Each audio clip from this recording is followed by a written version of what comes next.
Assalamualaikum warahmatullahi wabarakatuh. Bertemu kembali dengan Pak Rohimul Anwar. Kali ini kita akan membahas materi tentang simbiosis. Apakah simbiosis itu?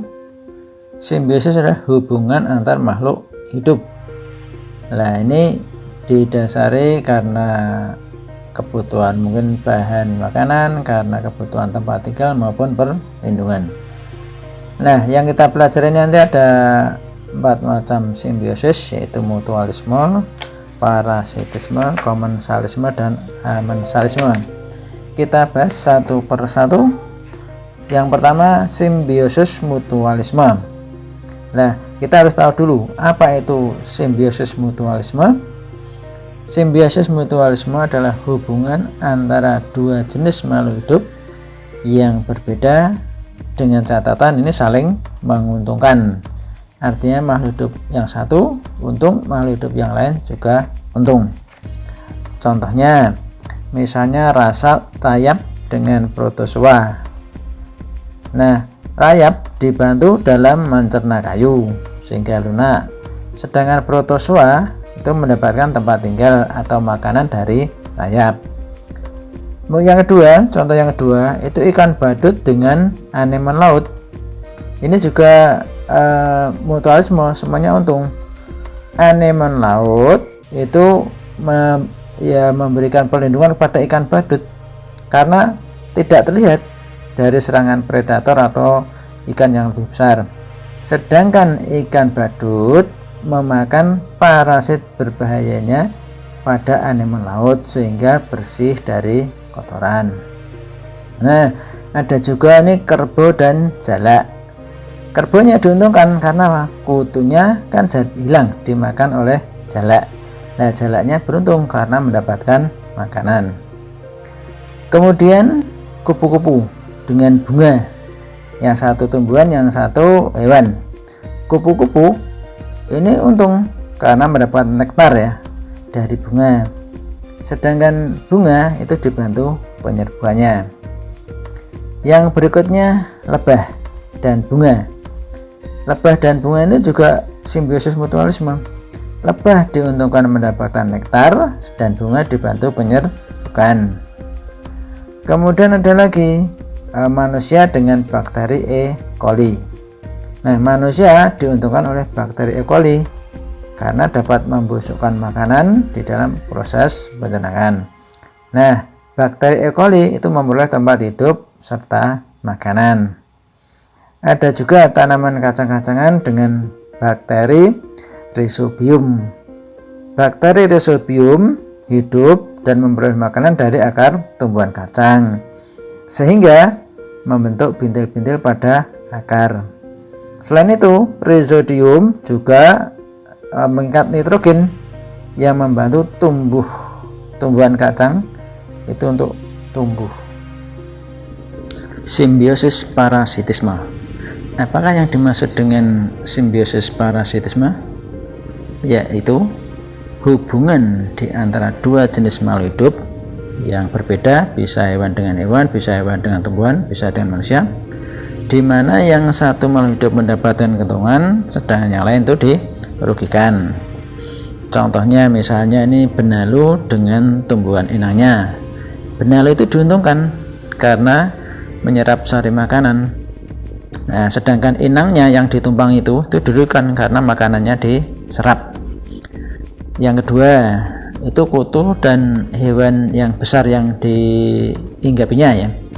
Kutu diuntungkan karena memperoleh makanan dari mengisap darah hewan yang besar tadi. Sedangkan hewan yang besar tadi itu dirugikan karena darahnya dihisap oleh kutu. Yang berikutnya, contohnya misalnya tali putri dengan tanaman pagar. Tanaman pagar itu dirugikan, lama-lama akan mati karena sari makanannya itu dimakan oleh tali putri. Jadi tanaman pagarnya rugi, tali putrinya untung. Kemudian kutu dan manusia. Kutunya diuntungkan karena memperoleh makanan dari cara mengisap darahnya, darah manusia maksudnya. Kemudian manusia dirugikan karena darahnya dihisap oleh kutu. Ada juga contohnya misalnya lintah dan manusia. lintah diuntungkan karena mendapatkan makanan dengan cara menghisap darah, sedangkan manusia dirugikan karena darahnya dihisap oleh lintah. Cacing pita dan manusia. Nah, cacing pita itu diuntungkan karena hidup di usus manusia, mereka bisa menyerap sari-sari makanan dari manusia. Nah, sedangkan manusianya itu dirugikan karena sari-sari makanannya itu langsung diserap oleh cacing pita. Misalnya nyamuk dan manusia. Nyamuknya diuntungkan karena mendapatkan makanan dengan cara menghisap darah manusia, sedangkan manusia dirugikan karena darahnya dihisap. Mungkin juga dirugikan lagi karena apa? Kadang terkena penyakit. Bunga Rafflesia alnordi dan tumbuhan inangnya. Bunga Rafflesia untung karena mengambil sari-sari makanan dari hasil fotosintesis mereka ya, atau tumbuhan inangnya, sedangkan tumbuhan inangnya itu dirugikan karena sari-sari makanannya diserap oleh bunga Rafflesia. Ada juga yang kutu daun.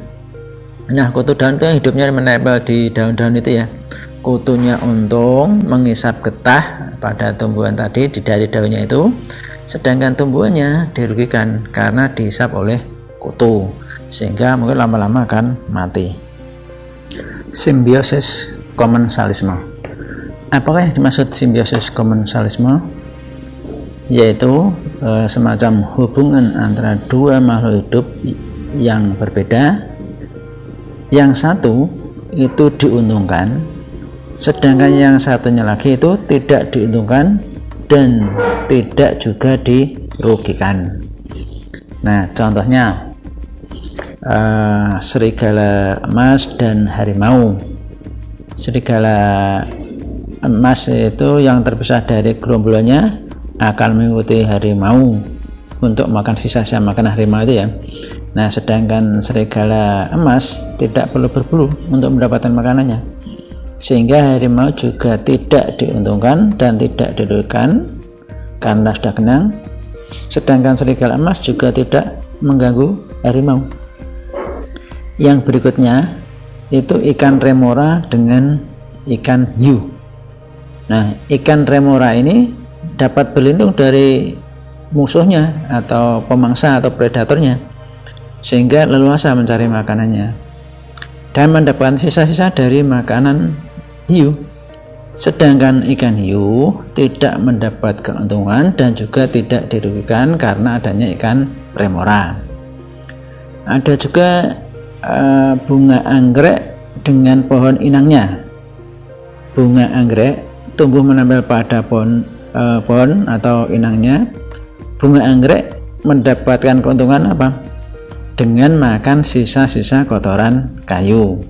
Sedangkan inangnya itu tidak dapat keuntungan, juga tidak dirugikan karena tidak dihisap, karena tidak dihisap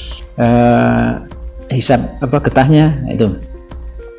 Kemudian tanaman sirih dan inangnya. Sirih dapat menempel di tumbuhan inangnya untuk hidup. Nah, sedangkan inangnya itu tidak dirugikan karena ditempeli pohon sirih dan juga tidak mendapatkan keuntungan. Kemudian katak dan pepohonan ya, atau rerimbunan ya. Katak akan berlindung di pepohonan ya saat hujan, badai, angin. Sedangkan pepohonan itu tidak merasa dirugikan dengan kehadiran katak tadi, dan juga tidak mendapatkan keuntungan dari kehadiran katak. Kemudian tanaman tanduk rusa dan pohon inangnya. Kalau tanaman tanduk rusa itu yang menempel itu bisa hidup, kemudian tumbuh. Sedangkan tumbuhan inangnya itu tidak dirugikan dan juga tidak diuntungkan. Tuh. Ada juga yang hewan itu ya, mentimun laut dan udang. Nah, biasanya udang akan menunggangi mentimun laut untuk mendapatkan sisa makanan. Sedangkan mentimun laut itu tidak diuntungkan dan juga tidak dirugikan. Simbiosis amensalisme. Simbiosis ini jarang dibahas, oleh karena itu kita harus mengerti ya. Simbiosis amensalisme yaitu hubungan di antara dua makhluk hidup yang berbeda, bisa hewan manusia, manusia hewan, bisa tumbuhan satu, bisa dengan tumbuhan lain. Nah, intinya makhluk hidup yang satu itu dirugikan, sedangkan makhluk hidup yang satunya lagi itu tidak dirugikan dan juga tidak diuntungkan. Nah, ini yang perlu kita pahami. Nah, contohnya itu ada di sekitar kita itu ya, tanaman gulma, tanaman pengganggu. Kalau para petani menanam padi, jagung, sayuran, itu ada tanaman gulma pengganggu. Nah, gulma itu dapat menghambat pertumbuhan misalnya tanaman padi, jagung, tanaman yang lain ya, dari sinar matahari karena tertutup. Nah, dalam kasus ini itu tanaman gulma tadi itu tidak mendapatkan untung atau mengalami rugi. Jadi gulmanya itu tidak untung, tidak rugi, tetapi tanaman entah itu jagung, padi itu merasa dirugikan karena terhalang atau karena tidak dapat mendapat cukup cahaya matahari. Kemudian ada lagi yang contoh simbiosis amensalisme seperti tumbuhan lamtoro ya dengan tumbuhan gandum. Nah, itu ya. Kalau tumbuhan lamtoro itu mengeluarkan senyawa yang memberikan dampak buruk pada gandum. Jadi gandum yang dirugikan, tetapi lamtoro itu tidak mendapatkan untung maupun kerugian.